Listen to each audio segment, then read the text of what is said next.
Šį paveikslą tapiau pagal stop kadrą iš kovos vaizdo įrašo tą akimirką, kai viena jos ranka dar smūgiuoja. Tai nėra pergalės poza, ne podiumas, tai tikra sustabdyta veiksmo sekundė. Toks kadras nėra suvaidintas, jis nevaldomas ir būtent dėl to man jis yra toks vertingas. Į mane Kalifas žiūrėti boksininkę, laimėjusi olimpinį auksą, bet vietoj pagarbos jis sulaukė viešo puolimo tik dėl to, kad atrodė kabutėse per stipri, per raumeninga ar nepakankamai moteriška. Žmonės ėmė skelbti, kad ji translytė, kad gimė vyras, pasirodė straipsniai klaidingi spaudoje, nors ji yra moteris.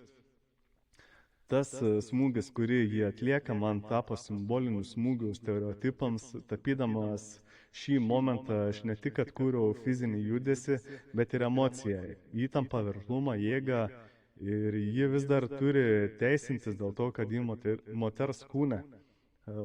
Man norėjosi parodyti ne tai, kaip atrodo tobula čempionė, kaip atrodo tikra kovotoja, kai niekas jos nefotografuoja, kai ji tikra, stipri ir tuo pat metu be jokios apsaugos nuo išorinio vertinimo.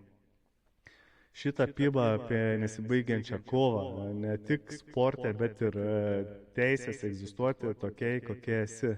Jei moteris laimi, bet netitinka lūkesčių, ją ima teisti ir visgi jis smūgiuoja ir juda į priekį.